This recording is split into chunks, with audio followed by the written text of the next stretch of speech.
अस्सलाम वालेकुम रहमतुल्लाहि व बरकातहू। मोअज़्ज़िज़ नाज़रीन, आज की छोटी बात यह है कि माशाअल्लाह अमीर वो है जिसके दिल में दूसरों के लिए एहसास हो। क्या ख्याल है? शुक्रिया मेरा चैनल देखने के लिए। आप इसे ज़्यादा से ज़्यादा सब्सक्राइब करें। सब्सक्राइब तो मुफ्त में है, न जाने लोग आजकल नाच गाने को पसंद करते हैं। आप मुझे फेसबुक पेज में भी फॉलो कर सकते हैं। आज आपको तमिलनाडु लेके जा रहा हूँ। ये देखिए, जो हमें बस लग गए थे KA11F0513, जो KSRTC कर्नाटका गवर्नमेंट की बस है। माशाअल्लाह चिदानंदा हमारी बस के ड्राइवर हैं, बहुत अखलाक वाले, और हमें वहाँ ले जाने के लिए बहुत पुरसुकून से बस चला लेके गए। इस वक्त मैं उनको भी शुक्रिया अदा करता हूँ। ये कर्नाटक की बस है। वहाँ पर जब हमें उतरे, वहाँ एक शाही बंगला मेरे नज़र को पड़ गया। इसकी तारीख आज आपको रूबरू करवाने जा रहा हूँ। इस गांव का नाम है शोलागिरी, जो मशहूर और मारूफ है तमिलनाडु में। माशाअल्लाह सामने का मंजर देखो, धूप भी अपनी नूरानियत दिखा रही है। यूं तो शोलागिरी कृष्णागिरी डिस्ट्रिक्ट में आता है, जो तमिलनाडु में है। आज आपको वहाँ शाही जमींदार का बंगला, जो खदीम है और मशहूर है, उस दौर की टेक्नोलॉजी और कारीगरी आज आपको रूबरू करवाना चाहता हूँ। मगर इस जमींदार बंगले की कोई भी तारीख मुझे नहीं मिली, इसलिए अतराफ अकनाफ के जो भी वहाँ लोग बसे हुए हैं, उनसे ही छोटी मोटी तारीख लेकर कुछ आपके सामने इजहार करना चाहता हूँ। सामने कहाते में ये देखिए, दो गेट बनाए हुए हैं। ये देखिए, उस दौर की कारीगरी कदीम इमारत है। इस पर रंग भरकर चार चांद डाले हुए हैं। ये आज भी अपनी नूरानियत दिखा रही है। ये देखिए, दोनों गेटों में पत्थर का काम नीचे रखा गया है। शायद उस वक्त वो दरवाजे बंद करने के लिए वो इस्तेमाल किया जाता था। ये देखिए, पूरा आर्किटेक्चर कदीम है, मशहूर और मारूफ है। फिर भी वहाँ के जिम्मेदार इसे रंग भरकर चार चांद डाले हुए हैं, और ये आज भी अपनी जो पुरानी सदाकत है, ये दिखाने की छोटी कोशिश कर रहा हूँ।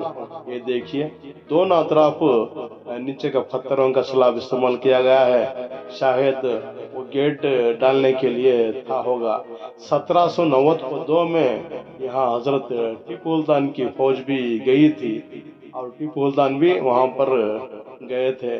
उसका मंजर भी एक फोटो के जरिए आपको दिखाया हुआ हूँ। ये देखिए, जमींदार का बंगला दूर से ही दिखाने की कोशिश कर रहा हूँ। आसमान भी साफ है। माशाल्लाह, उसे उसके ऊपर रंग भरकर चार चांद डाले हुए हैं। ये देखिए, हमारे शादी की बस वहां पर ठहरी हुई है। ये देखिए, अतराफ अकनाफ का मंजर आपको दिखा रहा हूँ। पूरा काम मशहूर आर्किटेक्चर से ये बनाया गया है। ये जमींदार उस वक्त शोलागिरी पूरी देखभाली करते थे। शोलागिरी के मानी आते ही, शोला एक वहाँ एक हिंदू देवी का नाम है। गिरी बोलती पहाड़ी सिलसिले को। यहाँ पर जो पहाड़ पर एक देवी है, इसी के नाम से ही ये गांव का नाम शोलागिरी रखा गया है। ये देखिए, जमींदार का बंगला, उस दौर के जो जमींदार थे, उनका रहन सहन सामने से ही आपको मालूम हो जाएगा इसकी कदर कैसी थी उस दौर में। और वो पूरी रियाया के लिए देखभाली करते थे उस दौर में। 1799 जब हजरत टीपू सुल्तान रहमतुल्लाह अलैह की शहादत के बाद पूरा हिंदुस्तान अंग्रेजों के कब्जे में चले गया, ये जो भी तमिलनाडु है, मद्रास प्रेसिडेंटी के हाथ में चला गया। जो अंग्रेज वहां पर रह कर पूरी रियाई की देखभाली करते थे। और वहाँ वहाँ पर जो जमींदार थे, इनके हाथों पूरा वहाँ के इलाके देखभाली के लिए रखा करते थे। वो वहाँ पर किसानों से टैक्स वसूली कर कर अंग्रेजों को दिया करते थे। कुछ वहाँ एक फूल का पेड़ भी है जो अपनी नूरानियत दिखा रहा है। फूल यूं ही नहीं खिलते चमन में, फूल यूं ही नहीं खिलते चमन में, बीच को दफन होना पड़ता है। माशाल्लाह, जमींदार तो ये घर पूरा आजकल बंद है। जो इस जमींदार के वारिसदार हैं, ये पूरे बेंगलुरु में जाकर ठहर गए हैं। कभी कभी यहाँ पर आते हैं। अंदर शूट करने के लिए वो बंगला बंद कर दिया गया था, इसलिए बाहर से ही आपको दिखाने की छोटी कोशिश करता हूँ। उस दौर में, अंग्रेजों के दौर में, जो इनकी काबिलियत कैसी थी, ये बंगला देखते मन आपको बआसानी से मालूम हो जाएगा। ये देखिए, दोनों तरफ कुछ पिलर नुमा बनाए गए हैं। दाएं और बाएं दो दो खिड़कियां रखे हुए हैं। और ऊपर की सतह में देखो कितनी बाल से बारीक कारीगरी की गई है। उस वक्त लोहे का कोई निजाम नहीं था।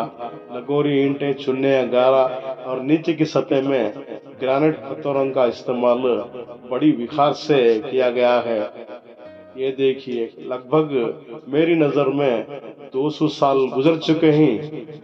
ये आज भी अपनी मजबूतागी की मिसाल जमाने वालों को दिखा रही है।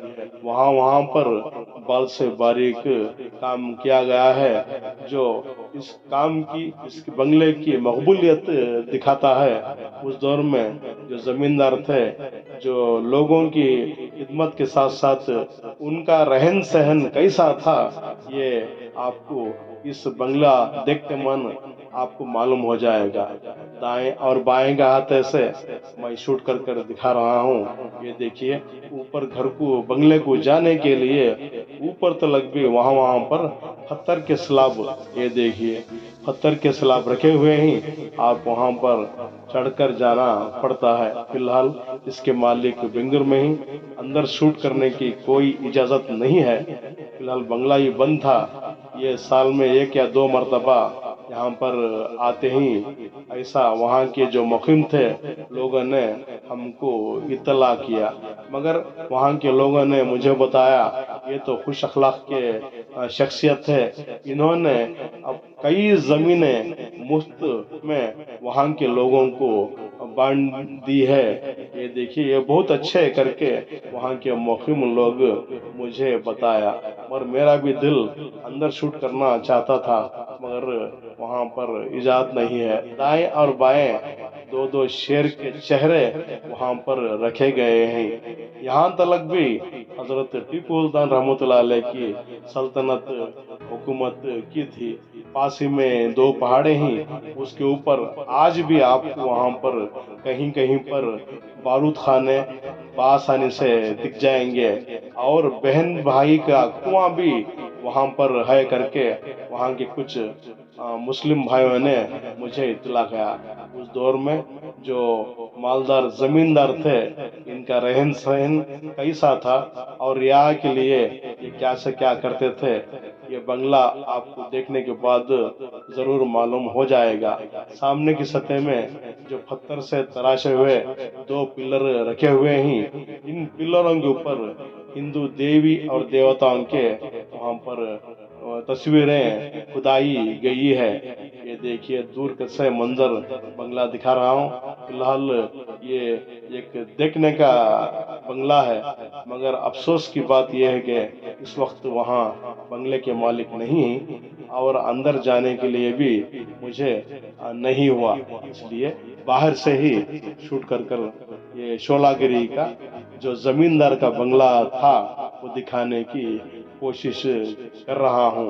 माशाल्लाह, वहाँ वहाँ पर कुछ पेड़ भी डाले हुए हैं। ये हवा के साथ इस बंगले को और खूबसूरत बनाने में ये बढ़ चढ़कर हिस्सा ले रहे हैं। बहुत बड़ा बंगला है। उस दौर की टेक्नोलॉजी اور اس دور کے زمیندار وہاں کیسے خدمت کرتے تھے یہ معلوم ہوتا ہے۔ آج کے لیے اتنا ہی بس، کل پھر ملیں گے کچھ نئے پرانے تاریخی مقامات یا اشعار کے ساتھ۔ تب تک کے لیے الوداع، اللہ حافظ، ماشاء اللہ۔